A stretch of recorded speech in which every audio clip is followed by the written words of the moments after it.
അത് പറയാനുള്ള അണ്ടിയുറപ്പില്ലാത്ത കാലത്തോളം നിങ്ങൾ 4600 കോടി പിരിച്ചാലും നിങ്ങൾ ബൊമ്പൻ പരാജയമാണ്. പമ്പര വിട്ടികളെ, നിങ്ങൾ വിട്ടികളാണെന്ന് അടുത്ത ജനത പറയും.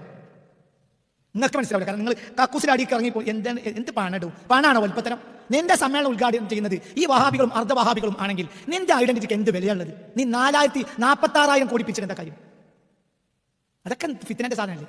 ഇന്നലികുല്ലി ഉമ്മത്തിൻ ഫിത്നതൻ വഫിത്നതു ഉമ്മത്തി അൽമാൽ എന്ന് പുണ്യ റസൂൽ. ഏതൊരു സമുദായത്തിനും നാശത്തിന് ഒരു ഹേതു ഉണ്ടാവും. വഫിത്നതു ഉമ്മത്തി അൽമാൽ, എന്റെ സമുദായത്തിന്റെ നാശഹേതു പണമായിരിക്കും. എന്നിട്ട് അതിൽ അഭിമാനിക്കുക. നിങ്ങൾക്ക് എത്ര വലിപ്പുണ്ടല്ലോ, അല്ല നിങ്ങളൊക്കെ വലിപ്പുണ്ട്. നിങ്ങൾ ഒരു കരിക്കഷ്ണം എടുത്ത് ചുമരുമ്പോൾ നേരെ നിന്നത് ഒന്ന് വരക്കുക. നമ്മളെ വലിപ്പത്തരം നമ്മൾ കോടികൾ പിരിച്ചതാണ് എന്ന് പറയുന്ന വിഡ്ഢികളെ, നിങ്ങൾ വിഡ്ഢികളാണ്. അടുത്ത തലമുറ പറയും പമ്പര വിഡ്ഢികളെന്ന് പറയും.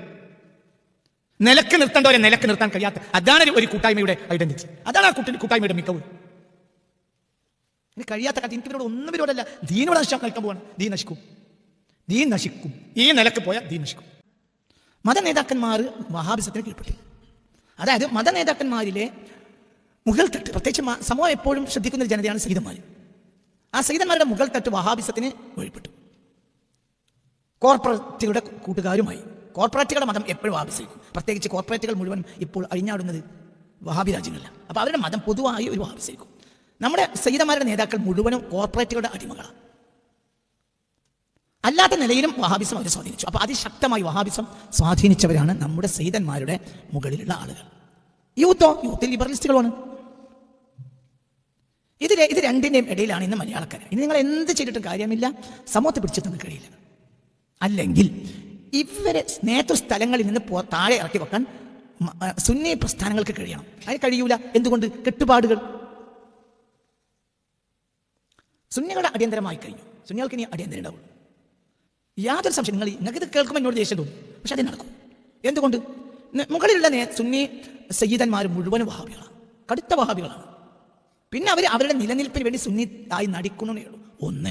2, അവരുടെ വീടുകളിലെ അടുക്കളയിലെ ഭാര്യമാരിൽ 90% പെണ്ണുങ്ങൾ പക്ക വഹാബിച്ചുകളാണ്. നമ്മുടെ ഏത് തങ്ങന്മാരെ പറ്റിയാണ് ചോദിക്കുന്നത്? നിങ്ങൾ വിചാരിക്കുന്ന തങ്ങന്മാരെ കൂടി കളി. നമ്മൾ ഏറ്റവും ബഹുമാനിക്കുന്ന തങ്ങൾ കുടുംബം, ആ തങ്ങൾ കുടുംബത്തിലെ അടുക്കളയിലെ അവരുടെ ഭാര്യമാർ 90% പെണ്ണുങ്ങൾ വഹാബിച്ചുകളാണ്. ആർക്ക് തെറ്റ് ആർക്ക് പറ്റിയാലും തെറ്റിനെ മനസ്സിലാക്കണ്ടു. അതന്ന് വന്നു ഇന്ന് വന്നു അങ്ങനെ ഉണ്ട്. അല്ല, മൂത്താപ്പാന്റെ കാലത്ത് തന്നെ അവരെ കിട്ടിയതാണ് ആ ജാതി ഭർത്താൻ. മൂത്താപ്പാക്ക് തെറ്റ് പറ്റൂല എന്നുള്ള ഇസ്ലാമിന്റെ നിയമം ഉണ്ടാകണം. അമ്പിയാക്കൾക്ക് തെറ്റൂല എന്ന് ഇസ്ലാമിലുള്ളൂ. പിന്നീട് ആർക്കും തെറ്റാം. ഇപ്പൊ നമ്മൾക്ക് എന്താണ് സിദ്ദീഖുൽ അക്ബർ തെറ്റ് പറ്റിയാലും പിന്നീടുള്ള മൂല്യന്മാർക്ക് തെറ്റ് പറ്റൂല എന്നാ നമ്മൾ വാദം. അതിൽ പുതിയ വാദം. സിദ്ദീഖുൽ അക്ബർ തെറ്റുപറ്റി എന്ന് നമ്മൾ സമ്മതിച്ചാലും നമ്മളുടെ ഈ അടുത്ത കാലത്തൊക്കെ മരിച്ചുപോയ ഈ പ്രത്യേകിച്ച് വിഭജനത്തിന് ശേഷം 2 സുന്നികൾ വിഭജിക്കപ്പെട്ടതിന് ശേഷം മരിച്ച ഒരു നേതാവിന്റെ തെറ്റുപറ്റിന്ന് 2 കൂട്ടം തമ്മിൽ. അത് മതവിരുദ്ധമായ ചിന്താഗതിയാണ്. ഏതൊരാൾക്കും തെറ്റ്. കണ്ണെത്തിൽ മാല്യമാണ് തെറ്റുപറ്റി കൂടെ തെറ്റുറ്റ. പക്ഷെ കണ്ണെത്തിന് തെറ്റുപറ്റി ഇപ്പോൾ ഒരു ഇവിടെ കത്തും. അതിന് കാരണം മതമല്ല, പക്ഷപാതിത്വമാണ്. അപ്പം മതം എന്ന പേരിൽ നിങ്ങൾ ഇപ്പോൾ കൊണ്ടു നടക്കുന്ന മതമല്ല, പക്ഷപാതിത്വമാണ്. ഞാൻ കണ്ണെത്തിന് ഉദാഹരണം പറഞ്ഞത് കത്തിൽ കുറച്ച് കുറക്കാനാണ്. എൻ്റെ അപ്പുറത്തേക്ക് ഞങ്ങൾ അതിനൊക്കെ കത്തും. അത് മതല്ലടോ. ഇപ്പൊ ഈ വഹാബി ഈ സയ്യിദന്മാരൊക്കെ തറവാട്ടിലുള്ള 90% വഹാബി പെണ്ണുങ്ങളാണ്. ഈ പെണ്ണുങ്ങളെ കെട്ടിയത് കുറച്ച് മുമ്പാണല്ലോ. അന്ന് മൂത്താപ്പ ജീവിച്ചിട്ടുണ്ടല്ലോ, ഒരാപ്പ ജീവിച്ചിട്ടുണ്ടല്ലോ. ആ മൂത്താപ്പക്ക് തെറ്റുണ്ടാവും. നിങ്ങൾക്കുണ്ട. ഇവിടെ തെറ്റ് പറ്റാൻ പാടില്ലാത്ത ഒറ്റ ആളുള്ളൂ. അതാരാ? മുഹമ്മദ് മുസ്തഫ. പിന്നെ ആർക്കും തെറ്റില്ല. അയ്യോ, സുന്നികൾ എന്ന് പറഞ്ഞ പമ്പര വിഡ്ഢികൾ, ഭൂലോകത്തെ വിഡ്ഢികളാണ് സുന്നികൾ. ഇപ്പോൾ നിലനിൽക്കുന്ന ഈ സുന്നികൾ, പ്രത്യേകിച്ച് മലബാറിലെ സുന്നികൾ. എന്തുകൊണ്ട്? അവർ ഇസ്ലാമിൽ ഇല്ലാത്ത ധാരണകൾ വെച്ച് പുലർത്തുകയാണ്. അപ്പൊ കണ്ണെത്തിന് തെറ്റുവെച്ച് ആകാശം പൊളിഞ്ഞാടും. അതുകൊണ്ട് കണ്ണെത്ത് താഴ്ത്തു പോകും. കണ്ണെത്ത് മാൻ തന്നെ. പക്ഷെ മനുഷ്യൻ എന്ന നിലയിൽ ചില നിലപാടുകളിൽ അവർക്ക് എന്ത് വന്നിട്ടുണ്ടാകാം? അബദ്ധങ്ങൾ, ശ്രദ്ധയില്ലായ്മകൾ വന്നിട്ടുണ്ടാകാം. അതുകൊണ്ടാണ് സംഭവിച്ചത്. ചില ന്യായങ്ങളാണ്. എന്ത് പറയുന്നറിയോ? ഇന്ന് നമ്മളെ സയ്യിദന്മാരെ വലിയ നിങ്ങൾ കയ്യെ മുത്തിക്കൊണ്ട് നടക്കുന്ന ഈ സയ്യിദന്മാരെ വഹാബിസം ഭരിക്കാനുള്ള ഒരു പ്രധാനപ്പെട്ട കാരണം എന്താ? പ്രധാനപ്പെട്ട കാരണം അവരുടെ ഭാര്യമാർ അവർ രാത്രി ശയിക്കുന്ന, അവരുടെ കിടപ്പറയിൽ ഇന്നലെ രാത്രി നേരം വെളുക്കുന്നവരെ കൂടെ കിടന്നുറങ്ങിയ ഭാര്യമാരാരാണ്? പക്ക ജുമാക്ക് പോകുന്ന വഹാബികൾ. ഈ പുതിയ തലമുറ പാവപ്പെട്ട കുട്ടികളാണ്. അവർക്ക് അത്രയും. പക്ഷെ അവരെന്തുകൊണ്ടാണ് സ്ത്രീകൾ ജുമാക്ക് പോകാൻ പാടില്ല, പോകേണ്ടതില്ല, അല്ലെങ്കിൽ അത് സുന്നികളുടെ വിഷയം? പാരമ്പര്യ മുസ്ലിമീങ്ങൾ, പാരമ്പര്യമാണ് എന്തിനേക്കാൾ പ്രധാനം. പ്രമാണങ്ങളല്ല. പ്രമാണങ്ങളിൽ ആർക്കും പഴക്കാം, പാരമ്പര്യത്തിൽ പഴക്കില്ല. പ്രമാണത്തിന് പോലും പ്രമാണത്തിന് പ്രമാണം അതാണ്. അവിടെയാണ് പേച്ച്, അവിടെയാണ് വഹാബികൾക്ക് വെച്ച്. പ്രമാണത്തിനൊരു പ്രമാണമുണ്ട്. ചേകനൂരിന്റെ മുന്നിൽ പ്രമാണം ഉണ്ടല്ലോ, എന്തില്ല? പാരമ്പര്യം എന്ന പ്രമാണമില്ല. 3 വക്ത് നിസ്കരിച്ചാൽ മതി എന്നതിന് ചേകനൂർ ഓതിയത് ആയത്താണ്. ഇത് പ്രമാണമാണ് ആർക്ക് ചേകനൂരിന്. പക്ഷെ ഏത് പ്രമാണമല്ല, പാരമ്പര്യം എന്ന പ്രമാണമല്ല. അവിടെ പേച്ച്. അപ്പൊ ഈ മനസ്സിലാവേണ്ട പറഞ്ഞത്, ഇപ്പോൾ ഈ കുട്ടികൾ ഇങ്ങനെ പറയാനുള്ള പ്രധാനപ്പെട്ട അവർ കുട്ടികളാണ്, ശരി. പക്ഷെ എന്തുകൊണ്ട് അങ്ങനെ അവർ പറഞ്ഞു? അവരുടെ മാതാക്കളിൽ നിന്നും മാതാമഹികളിൽ നിന്നും കൂട്ടുകുടുംബാദികളിൽ നിന്നും ഉമ്മാടെ കുടുംബത്തിൽ നിന്നും കണ്ടത് എന്താണ്? ജുമാക്ക് പോകുന്ന പെണ്ണുങ്ങളെയാണ്. അപ്പൊ ആ കുട്ടികളുടെ മനസ്സിൽ സ്വാഭാവികമായി എന്താണ് ഉണ്ടാവുക? പെണ്ണുങ്ങൾ ജുമാക്ക് പോകാതിരിക്കാനുള്ളത് പിന്നീട് ആരോ കടത്തിക്കുട്ടിയ കാര്യമാണെന്ന് ആ കുട്ടികൾ ധരിച്ച. കുട്ടികൾ നിരപരാധിയാണ്. കുട്ടികൾ ആലോചിക്കാതെ മറുപടി പണ്ഡിതോചിതമായി പറയേണ്ട മറുപടിയാണ് എന്നൊക്കെ പറഞ്ഞത് അതൊരു എഴുത്താണ്, അതൊരു മറുപടിയല്ല. എന്തുകൊണ്ട് മനസ്സിലായില്ലേ? കുട്ടികൾ അങ്ങനെ പറയും, കാരണം കുട്ടികളുടെ സാഹചര്യം അങ്ങനെയാണ്. ഈ സീതമാരെല്ലാം നമ്മൾ ഏറ്റിക്കൊണ്ട് നടക്കുന്ന സീതമാരുടെ എല്ലാം അവരുടെ അടുക്കളയിൽ അവരുടെ ഭാര്യമായുള്ളത് 90% സീതമാരുടെയും ഭാര്യമാര് പക്ക വഹാബികളാണ്. അപ്പൊ അവരുടെ ഉള്ളിന്റെ ഉള്ളിൽ എന്താണ്? വഹാബിസാണ്. അതങ്ങനെ കേറൂ, അത് വഹാബിസാണ് അവരുടെ ഉള്ളിൽ, അതങ്ങനെ വർക്ക് ചെയ്യുള്ളൂ. ആ വഹാബിസത്തിലേക്ക് ആധുനിക വിദ്യാഭ്യാസം കൂടി കയറി വന്നപ്പോൾ അതെന്തായി മാറി? ലിബറലിസം. നിങ്ങൾ കേട്ടത് മുഴുവനും കൂടി വഹാബിസല്ല, ലിബറലിസാണത്. അപ്പൊ എന്താ ഇനി നമ്മൾ എന്താ ചെയ്യേണ്ടത്? ഇവരെ ഏറ്റിക്കൊണ്ടാണ് ഇവരെയും കയ്യും മുത്തി ഇവരെ കൊണ്ട് ഉദ്ഘാടനമൊക്കെ ചെയ്യിപ്പിച്ചിട്ട് ഇവിടെ സുന്നിയെ നിലനിർത്താൻ കഴിയില്ല. അതിന് അവരെ മാറ്റി നിർത്തണം. അവരെ ബഹുമാനിക്കും വേണം, അവരെ ബഹുമാനിക്കണം. ഞാൻ പക്ക വഹാബിയാണെന്ന് അവർ പരസ്യമായി പറയാത്ത കാലത്തോളം അവരെ നമ്മൾ എന്ത് ചെയ്യേണ്ടി വരും? പക്ഷെ അവരിലൂടെ ഒരു പ്രൊഡക്റ്റായി പുറത്തു വരുന്നത് എന്തായിരിക്കും? വഹാബിസം. അതിന് നമ്മൾ സ്വീകരിക്കണ്ട, അവരെ നമ്മൾ ബഹുമാനിക്കണം. ഈ സീതമാരെ മുഴുവൻ ബഹുമാനിക്കണം. പക്ഷെ അതേ സമയത്ത് അവരെ നമ്മൾ ഉൾക്കൊള്ളരുത്. എന്തുകൊണ്ട്? അവരെ ഉള്ളിൽ ആക്ട് ചെയ്യുന്നത് വഹാബിസാണ്. അതിനെ ഇവരെ മാറ്റി നിർത്താൻ സമസ്ത പോലത്തെ സംഘടനകൾക്ക് നിലവിൽ കഴിയൂല. നിങ്ങൾ 460 കോടി പിരിച്ച് വോട്ടടക്കാൻ ശ്രമിക്കരുത്. അതൊരു വോട്ടടക്കലാണ്. അതുകൊണ്ട് ഉമ്മത്ത് മുന്നോട്ട് പോകില്ല.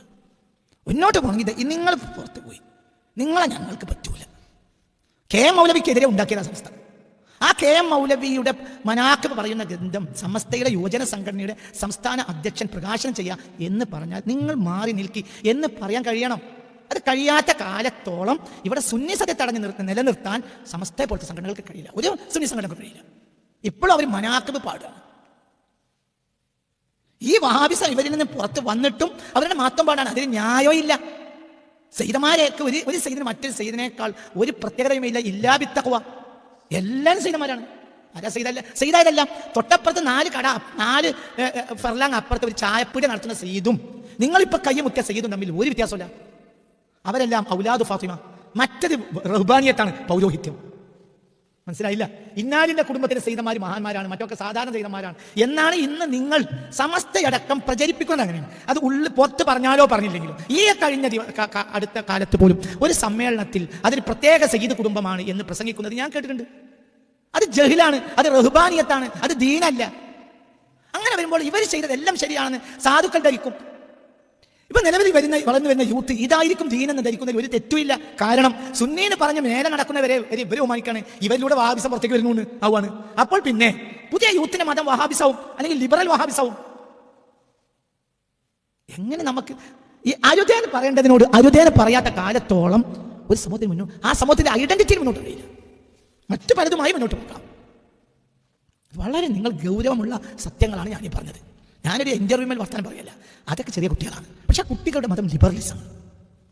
അവരുടെ അകത്തളത്തിൽ അവർ കട്ടത് ആ ലിബറലിസത്തിന്റെ പൂർത്തീകരണമാണത്. എന്ത്? പെണ്ണുങ്ങൾക്ക് ജുമാക്കാൻ പാടില്ല, അവരെ കൊണ്ടുപോകില്ല എന്ന സുന്നി രീതി. ഇപ്പോൾ ചില ആളുകൾ അതിനെ പറയുകയാണെങ്കിൽ നിരുപാധികം പോകരുത് എന്ന് ഇസ്ലാം പറഞ്ഞിട്ടില്ല. എടാ, നിരുപാധികം ഉപാധികം എന്നതിനൊന്നും നമ്മളെ പെണ്ണുങ്ങൾ പണ്ട് കാലം വരെ എന്തിലില്ല, ജുമാക്കമില്ല. അത്രയേ ഉള്ളൂ. ഒരാൾ എഴുതിയേക്കാം നിരുപാധികം ജുമാക്ക് പോകരുത് എന്ന വാദമൊന്നും ഇസ്ലാമില്ല. എടോ, നിരുപാധികം ഉപാധികം എന്നൊക്കെ പറഞ്ഞ കടലാസിലാണ്. ജനം നിരുപാധികാണെങ്കിലും ഉപാധികാണെങ്കിലും സ്വാഭാവികാണെങ്കിലും ജനങ്ങൾ എന്തിന് നമ്മളെ പെണ്ണുങ്ങൾ ജുമാക്കൂല. മലയാളക്കര കണ്ട ഏറ്റവും വലിയ മഹാന്മാരായ സയ്യിദുമാരിൽ ഒരാളാണ് നമ്മൾ കണക്കാക്കുന്ന ഒരു സയ്യിദാണ് ബാഫിക്കത്തങ്ങൾ. അവർക്ക് 4 ഭാര്യമാരുണ്ടായിരുന്നു, ജുമാക്കൂല്ല. അവർ മക്കളിൽപ്പെട്ട ഒരു പെൺകുട്ടിയാണ് സയ്യിദ് മുഹമ്മദ് അലി ശിഹാബ് തങ്ങൾ കല്യാണം കഴിച്ചത്. അത് ആബിദത്തും സ്വാലിഹത്തും ആയിരുന്നു. അവർ മരിച്ചിട്ട് ഒരു ഫോട്ടോ കൊടുക്കാൻ പത്രക്കാർക്ക് കഴിഞ്ഞില്ല. ആ മഹദി, അല്ലാഹു ഒരു ദർജ കൊടുക്കട്ടെ, ആ മഹദി മരിച്ചിട്ട് ഒരു ഫോട്ടോ പത്രക്കാർക്ക് കൊടുക്കാൻ കഴിഞ്ഞില്ല. എന്തുകൊണ്ട്? ഒരു ഫോട്ടോ, ഒരു അച്ഛൻ്റെ ഫോട്ടോ വരെ കൊടുക്കാൻ പത്രക്കാർക്ക് കഴിഞ്ഞില്ല. എന്തുകൊണ്ട്? അത്രയും സൂക്ഷ്മതയിലാണ് ആ മഹദി ജീവിച്ചത്. ജീവിതത്തിൽ ഒരു ജുമാക്ക് പോയിട്ടില്ല. അവൻ നമ്മളെ സംബന്ധിച്ചിടത്തോളം നമ്മളെ മതം തന്നെ പെണ്ണ് ജുമാക്ക് പോകാത്ത, ജമാഅത്തിന് പോകാത്ത മതമാണ് ഏത് മതം? സുന്നി മതം. അതാണ് സുന്നി ഇസ്ലാം. അതാണ് 1400 കൊല്ലം. അത് ഞാൻ അതിൽ സീൽ വെച്ചതിൽ പുറത്തി തുറക്കാൻ നിരുപാധികോ സ്വാഭാവികോ ഇതൊക്കെ കടലാസിലെ വർത്തമാനങ്ങളാണ്. അങ്ങനെ പറഞ്ഞിട്ടില്ല, അങ്ങനെ ഒന്നും പറയേണ്ട ആവശ്യമില്ല. പോയോ ഇല്ലേ, എത്രേ ഉള്ളൂ. പോയോ ഇല്ല. ഈ നൂറ്റാണ്ട് കഴിഞ്ഞ നൂറ്റാണ്ട് പോയോ ഇല്ല. സുന്നി പെണ്ണുങ്ങൾ പോയോ ഇല്ല. കഴിഞ്ഞ നൂറ്റാണ്ട് പോയോ ഇല്ല. അതിന്റെ മുകളിൽ നൂറ്റാണ്ട് പോയോ ഇല്ല. അതിന്റെ നൂറ്റാണ്ടിൽ പോയോ ഇല്ല. ഇല്ല ഇല്ല ഇല്ല ഇല്ല. ഇത് 15-ാം നൂറ്റാണ്ടാണ്. അപ്പൊ നമ്മൾ കടലാസിൽ എന്ത് എഴുതിച്ചാലും നമ്മളെ പെണ്ണുങ്ങൾ ജുമാക്കും ജമാഅത്തിനും പോകില്ല. നമ്മൾ ലോകം കണ്ട മഹാന്മാർ നമ്മൾ ആയുസിൽ കടന്നു പോയിട്ടുണ്ട്. അവർ സയ്യിദന്മാരുമാണ്. അവരുടെ ഭാര്യമാർ ലോക അറിയപ്പെട്ട സയ്യിദന്മാരെ പെണ്ണുങ്ങളാണ്. അത്രയും മഹതികൾ ആ പെണ്ണുങ്ങൾ ഉണ്ട് എന്ന കാര്യത്തിൽ സംശയമില്ല. എന്നിട്ടും അവർ എന്തിനു പോയിട്ടില്ല, ജുമാക്ക് പോയിട്ടില്ല. ചുമക്കഥ ഒരു രീതിയല്ല. ഒരു നന്മ നടക്കുന്നിടത്ത് അവർ അതിന് പോയിച്ചിട്ടുണ്ട്. നമ്മുടെ അരയിടത്തെ പാടത്തെ പന്തലിൽ ക്ലാസ് തീരുന്നവരെ തുടക്കം മുതൽ ഒടുക്കം വരെയും അവർ ഇരുന്ന് ക്ലാസ് കേട്ട ചരിത്രം ഉണ്ടായിട്ടുണ്ട്. ആര്? ഷെരീഫ ഫാത്തിമ ബീവി, ആരുടെ മകൾ? സയ്യിദ് അബ്ദുറഹ്മാൻ ബാഫഖ് തങ്ങളുടെ മകൾ, ആരുടെ ഭാര്യ? സയ്യിദ് മുഹമ്മദ് അലി ശിഹാബ് തങ്ങളുടെ ഭാര്യ. റമദാനിൽ നമ്മളെ ക്ലാസ്സിൽ വന്ന് ഇരുന്നിട്ട് കഴിയണത് വരെ ശിഹാബ് തങ്ങൾ അവരെയും കൊണ്ട് വന്നു. എന്നിട്ട് അതൊക്കെ കഴിഞ്ഞിട്ട് അവർ സന്തോഷം രണ്ടാളും കാർ കയറി പോയി. അങ്ങനെ ഉണ്ടായിട്ടുണ്ട്. അതേ സമയത്ത് ഈ ശിഹാബ് തങ്ങൾ കാർ കയറ്റിട്ട് എന്തിനുണ്ടിട്ടില്ല, ജുമാ കണ്ടിട്ടില്ല. അവർ നമ്മളെ കണ്ട കാലഘട്ടത്തിലെ ഏറ്റവും പ്രധാനപ്പെട്ട സയ്യിദുമാണ്. ഈ പെണ്ണിന്റെ വാപ്പ, ഈ മഹദിയുടെ വാപ്പ മലയാളക്കര കണ്ടതിൽ ഏറ്റവും പ്രധാനപ്പെട്ട വേറൊരു മഹാനാണ്.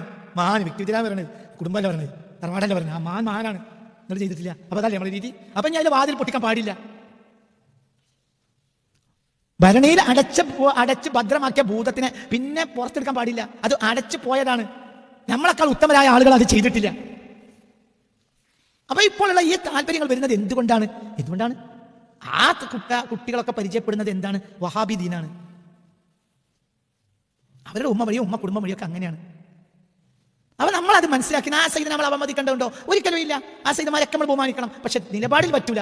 നമ്മൾ സുന്നികളാണ്, നിങ്ങൾ വെള്ളം ചേർക്കപ്പെട്ടു പോയി, ഞങ്ങളെ നമുക്ക് മുന്നിൽ നിർത്താൻ പറ്റൂല. നിങ്ങൾ വഹാബി ആയാലും വേണ്ടില്ല, നിങ്ങൾ തന്നെയാണ് ഉദ്ഘാടനം ചെയ്യേണ്ടത്. നിങ്ങൾ വഹാബി നിക്കിന്റെ എന്താണ് കെ മൗലവിയുടെ പുസ്തകം നിങ്ങൾ പ്രസിദ്ധീകരിച്ചാലും വേണ്ടില്ല, അത് പ്രകാശനം ചെയ്താലും വേണ്ടില്ല, ഉദ്ഘാടനങ്ങൾ തന്നെയാണ് പറയുന്നത്. അത് ദുനിയാവ് എന്നാണ് പറയുന്നത്, ദീന് എന്നല്ല. അത് പറയാനുള്ള അണ്ടിയുറപ്പില്ലാത്ത കാര്യത്തോളം നിങ്ങൾ 4600 കോടി പിരിച്ചാലും നിങ്ങൾ ബമ്പൻ പരാജയമാണ്. പമ്പര വിഡ്ഢികളെ, നിങ്ങൾ വിഡ്ഢികളാണെന്ന് അടുത്ത ജനത പറയും. നിങ്ങൾക്ക് മനസ്സിലാവില്ല. കാരണം നിങ്ങൾ കക്കൂസിന്റെ അടിയിൽ ഇറങ്ങിപ്പോ എന്ത് പണാണോ വലുപ്പത്തരം? നിന്റെ സമ്മേളനം ഉദ്ഘാടനം ചെയ്യുന്നത് ഈ വഹാബികളും അർദ്ധവഹാബികളും ആണെങ്കിൽ നിന്റെ ഐഡന്റിറ്റിക്ക് എന്ത് വിലയുള്ളത്? നീ 46,000 കോടി പിരിച്ചിട്ട് എന്താ കാര്യം? അതൊക്കെ ഫിത്നന്റെ സാധനമല്ലേ. ഇന്ന ലികുല്ലി ഉമ്മത്തിൻ ഫിത്നതൻ വഫിത്നതു ഉമ്മത്തി അൽമാൽ എന്ന് പുണ്യ റസൂൽ. ഏതൊരു സമുദായത്തിനും നാശത്തിന് ഹേതു ഉണ്ടാവും. വഫിത്നതു ഉമ്മത്തി അൽമാൽ, എന്റെ സമുദായത്തിന്റെ നാശഹേതു പണമായിരിക്കും. എന്നിട്ട് അതിൽ അഭിമാനിക്കുക. നിങ്ങൾക്ക് ഇത്ര ബാലിപ്പുണ്ടല്ലോ. അല്ല, നിങ്ങളൊക്കെ വലിപ്പുണ്ട്. നിങ്ങൾ ഒരു കരിക്കഷ്ണത്തിൽ ചുമരുമ്പോൾ നേരെ നിന്നത് ഒന്ന് വരക്കുക. നമ്മളെ വലിപ്പത്തരം നമ്മൾ കോടികൾ പിരിച്ചതാണ് എന്ന് പറയുന്ന വിഡ്ഢികളെ, നിങ്ങൾ വിഡ്ഢികളാണ്. അടുത്ത തലമുറ പറയും പമ്പര വിഡ്ഢികളായി എന്ന് പറയും. നിലക്ക് നിർത്തേണ്ടവരെ നിലക്ക് നിർത്താൻ കഴിയാത്ത, അതാണ് ഒരു കൂട്ടായ്മയുടെ ഐഡന്റിറ്റി. അതാണ് ആ കൂട്ടായ്മയുടെ മികവ്. കഴിയാത്ത കാലത്ത് എനിക്ക് ഇവരോട് ഒന്നും ഇവരോടല്ല, ദീനോട് നശിക്കാൻ പോവാണ്. ദീൻ നശിക്കും. ഈ നിലക്ക് പോയാൽ ദീൻ നശിക്കും.